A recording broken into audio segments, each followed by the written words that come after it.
You've got Talk Erie on your radio, 105.9 WZTE. We're live from our Kingdom Financial Group studio here at 5th and State. And I want to welcome back here, after a few years, an old friend, a former boss, and it's just kindred spirits in radio. Ron Seggi is with us. Ron, good to see you, sir. Joel, it's good to see you, and now you're my boss. So. Right. So how funny how things change. I called him up and I said, "You sure I'm doing okay on the show on Sundays?" I love your show. I think one of the greatest things that makes me sad is that it had existed for 30 years and you couldn't hear it in your hometown. I got to tell you something. You are the man that brought it here, and I am sincerely grateful for that. With all of the people that I worked with in this town, and a couple of them who I even got into radio, right? We won't mention any names. You're the only man that said, you know what, I think we should do this, and I'm eternally grateful for that. I really am. I couldn't be happier for you, and glad that you are doing this and appreciate it. I want you to talk a little bit about.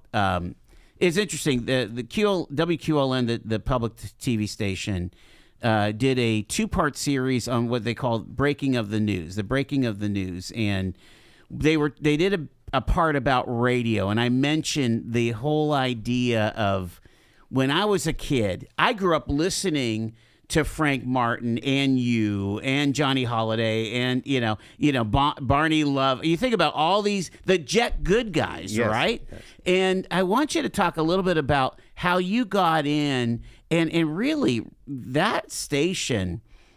It really caught the imagination of every teenager in the 1960s, didn't it? I mean, when you think about it, early 70s. You mentioned the fact that you used to listen to me when you were young. I had my first taste of radio locally when I was 7 years old. My father took me to go visit Jet Radio one Sunday afternoon because I wanted to go to the radio station. And I met Frank. I was 7.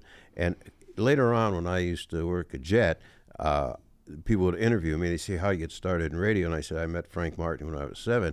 And he would get so mad at me.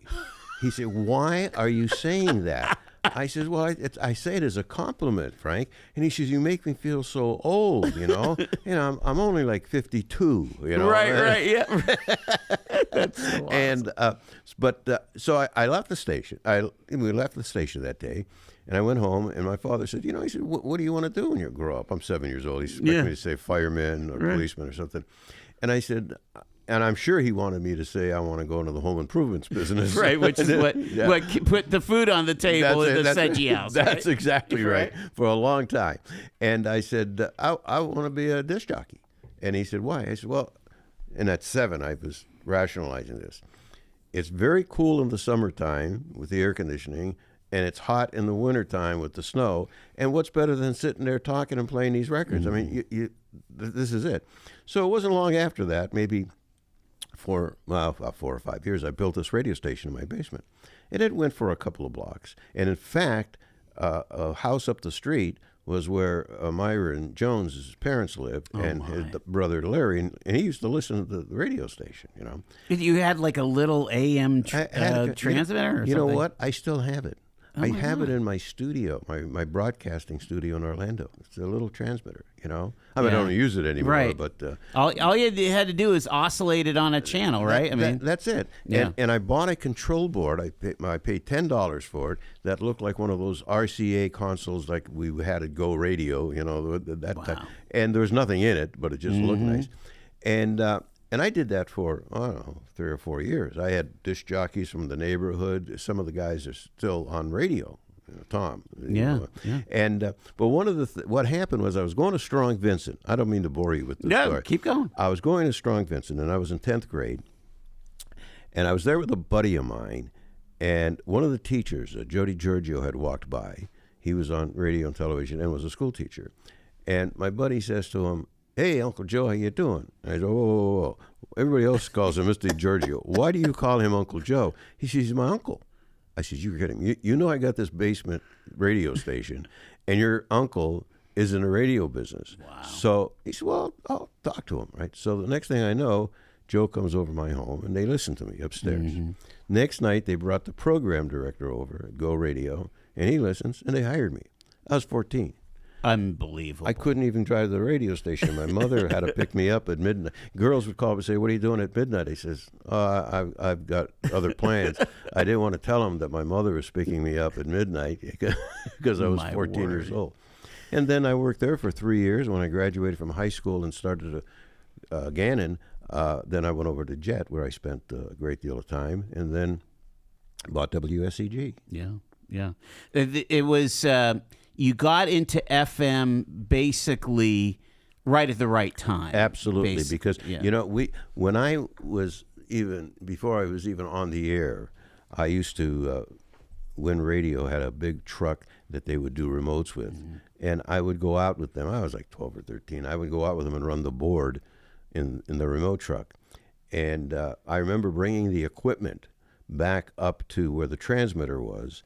And their FM station, there was 2 turntables, and they were tracking albums, and literally tracking albums. If it was a Glenn Campbell album, you heard like a half-hour Glenn Campbell, and then they play Andre Kostelanetz and his orchestra, and the engineer would just go back and forth, and they wouldn't pick cuts, they just track them, and that was what today's Classy 100. Yeah, 99.9, which was the very first FM. Right, in town. Wow. And so there was, and when K104 came into town and they started playing rock and roll music, we laughed at it. I said, "Who's going to listen to this?" Because, it's a FM. There was like 7 FM radios in town. It was like when WSEE went on the air as a UHF versus ICU's VHF. So, but you're right. It was right about that time that FM was making the turn, and it was a big turn. Unreal. Can you share, again, you were in high school, you were on the air.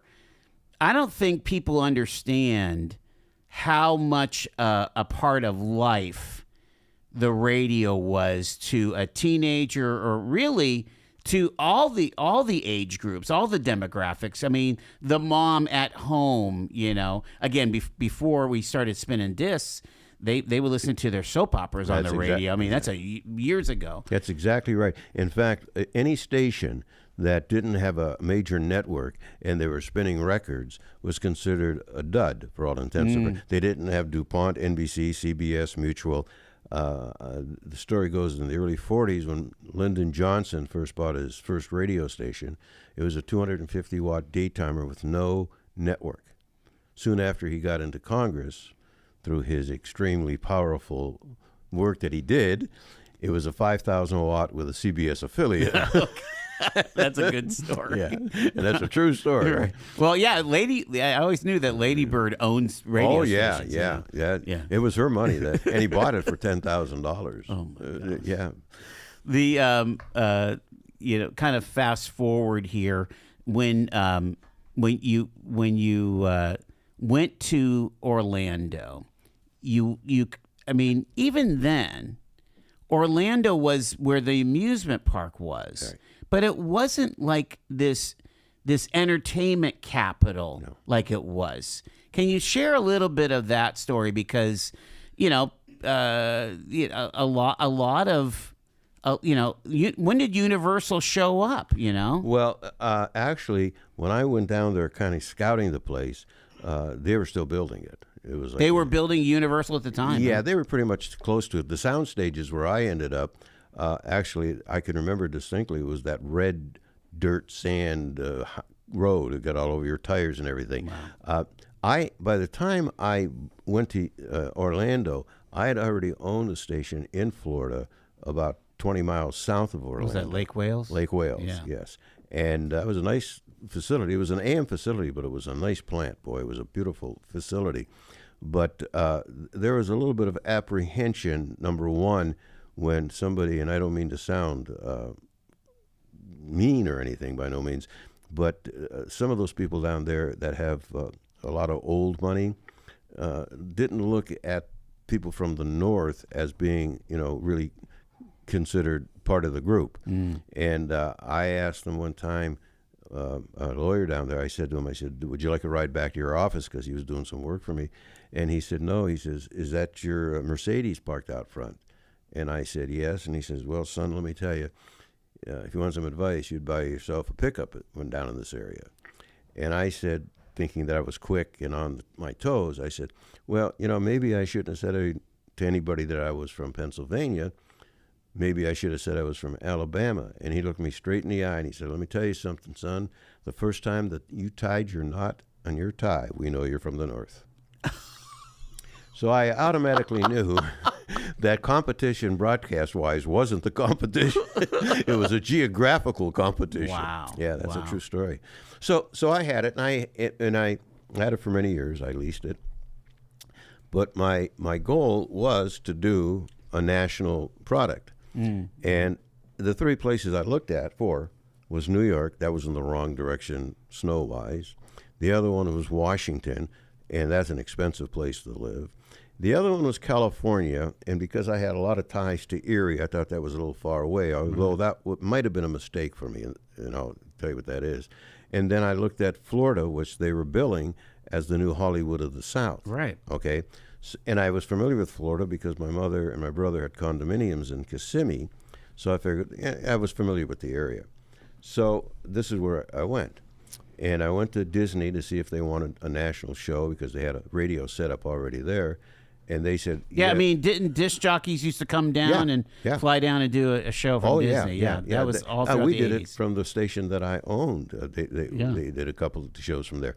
But they wouldn't be able to have a full-time availability for about 3 or 4 months. So I went to Universal, and I said, would you want to do that? Now, I never worked for Universal, but I had a marketing tie with them, Right. whereby I had all the use of their logos and everything else in exchange for saying that I originated the show. Well, that was a great exchange. Yeah, sure. Movie companies had to pay for that. Okay, I got it as part of this promotional consideration. And frankly, I think that was the first 25 years that I was there, because I was there 25 years, was very much responsible for all the people that I met and continue to be It friends with. instantly gave you gravitas. Instantly. Yeah. Instantly. I mean, the first guest we had, the first couple of months, we didn't know what the format was going to be. And we decided it was going to be the Tonight Show of radio, because the first guest I had was Steve Allen. Oh, my. And we did it live on stage in the Pantages Theater. And my wife, Claudia, has been really responsible for the 19,000 guests we've had so far. We're talking to Ron Seggi here. He's performing tomorrow night as part of the Paul Yoculan Sr. Memorial Dance at Rainbow Gardens. We're going to talk a little bit more about that, but we got to take the break here. It's 19 after 5. Talk Erie.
Talk Erie and the Joel Natale Show. Ron Seggi is with us here in studio. Ron, talk a little bit about what folks can expect tomorrow night at the Paul Yoculan Memorial Dance. What is this, the 4th or 5th or something like that? I think it's the 4th. I don't know if they include the one I did at the Warner Theater. Right, yeah. So if that is, it might be the 5th, Yeah, but I know I played the first one, so it might be the 4th or 5th. First of all, they wanted me to say, and I kind of knew this, but I didn't know they wanted me to say it, is that, no, they're billing the show as a sold out, okay? But it is very, very well received. A lot of people are going to be there. Yes. But don't let that be a factor in not going, okay? Because they consider it like an airline where so many people buy tickets and they're not going to show up. Right. So don't think that if you are not available to go because you can't buy a ticket, or that there's no seats, or that all you have to do is stand. That's not the case. You want to go, they'll make room for you. All right. Yeah. Again, you're not going to have to worry about the fire marshal kicking you out. No, I don't think so. Yeah, I don't think so. It kind of reminds me of when I worked for you at WSEG, and we had these Friction concerts. Now, people now are like totally back in on Friction. Yeah. In 2025. Right. Like, I think they had a reunion show, and if you could find one of their records, it's like it's worth something. It's a big deal. I know. That's amazing. But it was all at Rainbow Gardens back in the day, right? Oh, yeah. Remember when we sold tickets for the Prince concert in Buffalo? Were you with us at that time? I missed that one, yeah. Well, I got to tell you, I lived about 5 houses away from the radio station. And at about 3 o'clock in the morning, it was the summertime, the windows were open, I heard this crazy noise. All these people, it sounded like a parade. I said, what the heck's going on? So I happened to go down the street, and the parking lot of the radio station was packed with people, because at 8 o'clock when we opened the doors, we were selling these tickets. The Prince tickets. Yeah. We used to do those great bus trips to Toronto and Buffalo, Cleveland. And the one I remember, again, I went to a few of these. I had some great times. But they had a show at Rich Stadium, which is now Highmark, right? Yeah. And again, in its final season with the Bills, right? But the headliner was the Grateful Dead with Tom Petty and Bob Dylan. Really? This was and I tell you what, that was the wildest time. It literally was like a drug market on the 50-yard line. On the 50-yard. Was that our promotion? We sent buses. It was like they did that with multiple radio stations across the region, right? Right. But I think we had 2 buses go up there for that. Well, I have to tell you that I remember going to the Prince concert, and they gave me the front row seat of Prince because we had sold so many tickets. Wow. And I had put some cotton in my ear that night. It was like a napkin, okay, because it was really in the front. In fact, Prince tried to bring Claudia up on stage. And when I got back, I had problems with my hearing. It went on for a week, and I said, I better go to a doctor, because all I could hear was everything was muffled, right? Right. I go to the doctor, and he says, this might be your problem. And he pulled out a napkin out of my ear. It got stuck. And I'd been in there for a week, and I couldn't figure out what the heck I couldn't hear. And I stuck that thing so far in that I thought I went deaf. So we could probably be safe that you're not going to go deaf at the concert tomorrow night, but we'll have a lively time, right? What? I needed a straight man. I guess so. My God. Well, I got like just a minute or two before the bottom of the hour.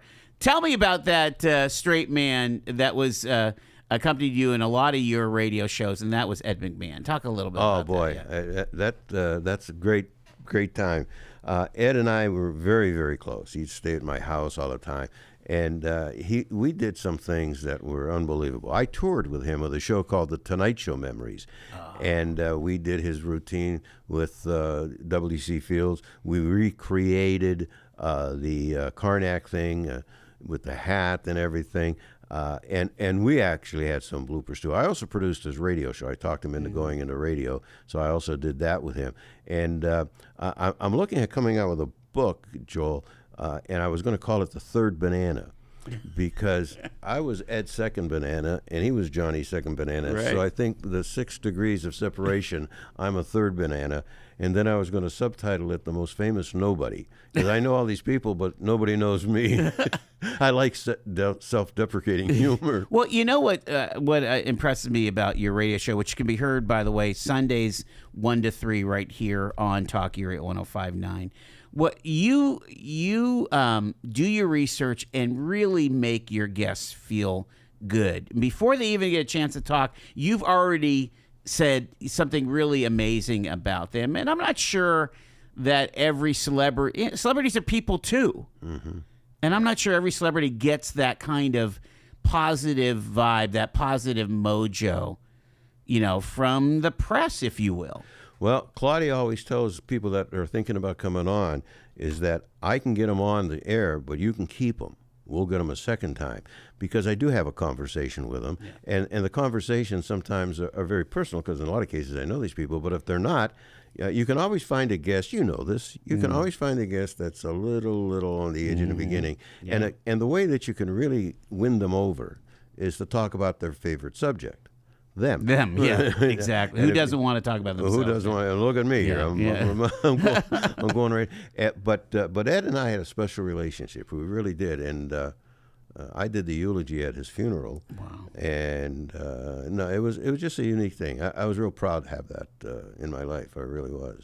Yeah, I mean, again, it's one of those larger than life personalities, and I'm sure I'm gonna hold this till after the break here, but I'm sure you're always asked who was your favorite person that you've interviewed and so on. I don't know how you decide between 19,000 different interviews. That's just kind of tough to do. But Ron Seggi is with us here. We'll go to news at the bottom of the hour. It's Talk Erie on a Friday at 105.9.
Talk Erie and the Joel Natale Show. Live from our Kingdom Financial Group studio here. We're also live on Facebook and on YouTube. Ron Seggi is with us here. He's performing along. Ron, what are some of the other bands that are on the lineup tomorrow The night? Jays, The Groove, and Ruby Port. Oh my gosh! Yeah, it's a great lineup. Great lineup. And it always is, because they always get the Ruby Port does such a fantastic job, and so does the Groove, and so does the Jays. And I didn't realize that there's guys in those other bands that used to work with me back in the early '70s when I was a disc jockey, and I was doing both things. And I also want to just bring up before I want to say a couple of things about the dance tomorrow night. But I also want to tell everybody that I started about 4 or 5 weeks ago a podcast. Did you? Yeah, it's called Ron Seggi Worldwide. It's been on Facebook for about 5 weeks. We're searching other platforms, and it's a new guest that comes out every Monday. It's produced in my company studios in Orlando. Our first guest was William Shatner. Wow. And we've had Bill Medley and Tony Orlando, and this week Tony Danza, and next week Gary Sinise. We've had Lee Greenwood, and we've been real lucky to bring in some big name talent for it. And if you get a chance, watch it. Definitely will. Yeah, watch it. The dance coming up this tomorrow already. You know, they work really, really hard. Paul Yoculan Jr. and this team, Tony Ciotti and Ricky Carr and Joe Salarino and the whole gang. They put a ton of work into this. You know, it reminds me of the Rose Bowl parade, where they always say the next day they'll start working right. for the next Rose Bowl parade. Oh, yeah. You know, the Sunday they'll probably be planning next year's event. And they really do a heck of a job. I told Paul, I said, your father must be very proud of you. I said, and you guys are, really perpetuating his memory. I said, I'm just hoping that my two sons do something, but I have a feeling that what they would do is maybe have on Wednesdays, because you get discount on soup at Panera Bread. Let's have the trip at a location convenient for you. But we got to have it Wednesday because they got a discount on soup on Wednesday. I think we would be remiss to not mention that this is a scholarship fund. Yes. And I think they've been able to raise thousands and thousands of dollars towards scholarships at Mercier's Prep. Yeah. In fact, and now they have one in the name of Paul's mother because she passed away this past year. And they're set up right now that they have enough in the reserve to handle 2 students a year. Neat. And they keep on going out and doing this, but for all intents and purposes, every time they have a dance, they're adding to it. It's so complicated, Joe, how it works, because you wonder how a one-time donation can work in such a fashion where it lasts for so long, but it does. And they do a great job, and they're sincere about it. I mean, believe me, they will take anything stop at no blocks. They're very appreciative. All the time is donated by all the people. My coming up here, the bands. That's awesome. They got a plethora of people behind the scenes. It's a big deal. Let's talk about your show, Ron Seggi Today. Again, we hear it on Sundays. It'll be on this Sunday, 1 to 3.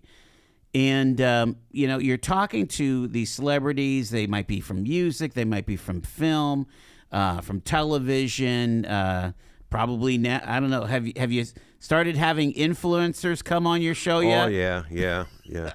What they want to influence is their product. Right. Everybody's got something. Yeah. I don't care who you are. You could be an Academy Award winner. Everybody's got plugging something. I get that. So it almost, what you're doing is almost kind of like, you remember in the old movies where there was always that Hollywood reporter at the premiere, and they knew everybody. Right. It's kind of a little bit like that, just a 21st century version of that. Well, when I worked at Jet, they had a guy by the name of Jimmy Fiddler, okay, and he was a Hollywood reporter. And I one time went on the red carpet It was for the People's Choice Awards, okay? They said, would you go out? I said, well, it's kind of a different venture because it's not a long-form show and everybody, you're just getting sound bites. But I said, for the experience of it, right? It was the worst experience I ever had. Okay? Right. First of all, it's a war zone. Yeah. Right? They tell you, stand here. Well, before you know it, the TV stations think that they're the boss. Yeah, of they're everything, pushing you around. And they're pushing you around. The talent comes down, Betty White and all these people. They're very, very gracious, but they're confused at that point because everybody's got a microphone in their face. I swore that I would never do a red carpet again because it was just, in fact, I watched it on television because they were taping it. And I saw me, right? And I looked like a lost soul. I was standing around there. I didn't know where to go, who to go, because everybody's just, and the worst, and I say this very affectionately, the women reporters were like the Gestapo. I mean, they were there to get the soundbite, and boy, they got it too. Talk about the, when folks come on your show, again, whether it's they have a new book, a new album. Sometimes, though, they're just kind of saying, I think you replayed when Connie Francis passed, right? Yes. You replayed a conversation with her. And she was really, she was talking about her life, about her book. I mean, it's kind of poignant, She actually said to me, I said, boy, you had so many great songs. Great songs? She says, they were all garbage. I says, Connie, you got to be kidding me. I says, what do you mean? He said, well, I didn't have any say-so between her father telling her what to do and the record company. And I said, well, what about the movies? They were worse. She says, and I was shocked. I said, Connie, I'm very critical of myself. A lot of people are, that's why I listen to the show after I do it and everything else. But she was so much down on it because she was young. She did what everybody wanted her to do. And she was one of the biggest stars of the early 60s that there ever was. I mean, she was huge. Not in the Rock and Roll Hall of Fame. Let me tell you, when she was hitting the records back in the late 50s, early 60s, they considered her the queen of rock and roll, was the king of rock and roll. And she, not even in the, they got some country singer that died in 1935 in the museum up there in Cleveland, but not her. But she was, a lot of people come out very, very, very frank. I had one of the Oak Ridge boys one time, Dwayne Allen. He started to cry on the show because he had just lost his wife. Joe Bonzel had just passed away, and now Richard Sturban has got cancer. But he started to cry on the show. Now, when people start to do that, you've reached a chord. I'm not trying to be Barbara Walters by no means, but it's fun because you find out that you started to ask me before who my favorite guest was, and it is difficult to say. I always say it's a type of person, somebody that is a mover and a shaker like a Dick Clark, who could be a great on-the-air talent and was a phenomenal businessman. And there are a lot of those guys out there. I like talking about Alan Shepard because he got to be a friend of mine, but everybody has. There are some wackos out there that they believe their press releases, but for the most part, you'll find that they're just regular people that they're just doing a job. But they have to have an it factor. Yes, you don't become Alan Shepard. Yes, without being the best at what you do. I mean, think how competitive the military is. Holy smokes. Yeah, well, let me tell you, Alan Shepard was the guy that said, I'm the best. I asked him he wasn't shy, huh? Yeah, no, by no means. I asked him one time, I said, did you ever think you were going to be the first man to go into space? He says, of course, who else would there be? There's a man that's very comfortable in his skin.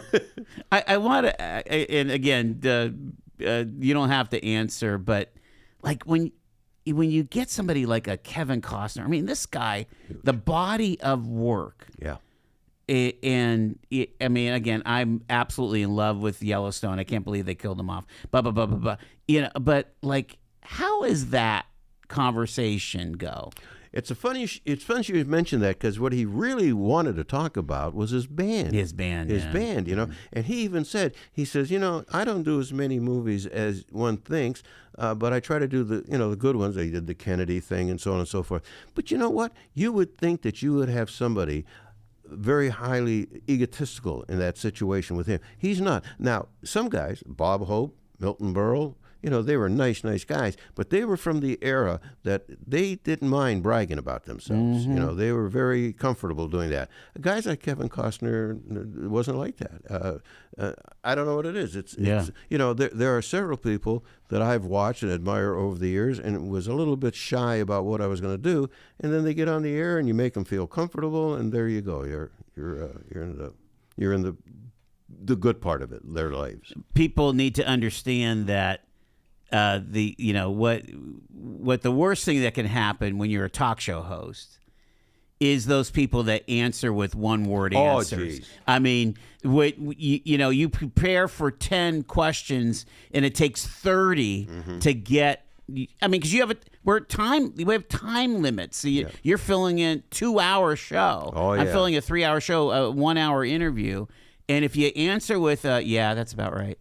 That doesn't work, does it? It's a killer. It's a killer. You know, I want to say something, if we have time, is that the reason that I am so proud of what you do, and I say this very sincerely, is when I had WSEG and you were up at the mall, in that booth, and that was a real kind of like this. Only it's 50 years for the mall, by the way. Yeah. Amazing, isn't it? It's amazing. They just celebrated their 50th anniversary.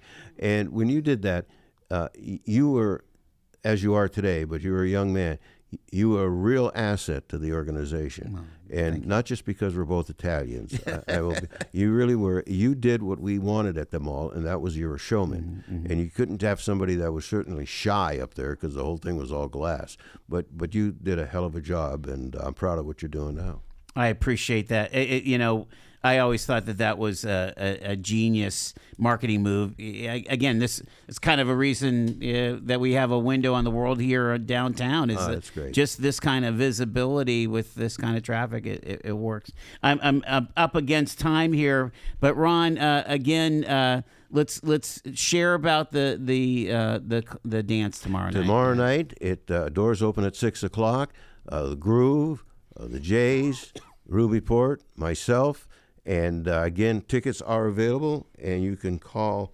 Well, I'm supposed to have a number for it, but I don't. But you call Paul Yoculan. Okay. And I don't have the number for it. I apologize that. Look it up on Facebook. He is very. Or just go to the show. You will get in. They will turn nobody away.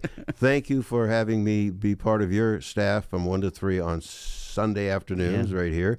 And if you get a chance, take a look at the podcast. People ask me all the time when I'm going to retire. I said, I got the number here. The number is 814-882-5211.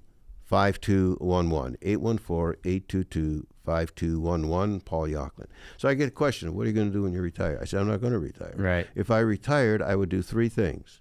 I would do radio, I would do podcasts, and I would sing. I do that now. You're doing that right now, yeah. No change, no right? Change. You're the best. Thank you, Ron Seggi. Appreciate it. We'll be back here to wrap things up on Talk Erie. Stay with us.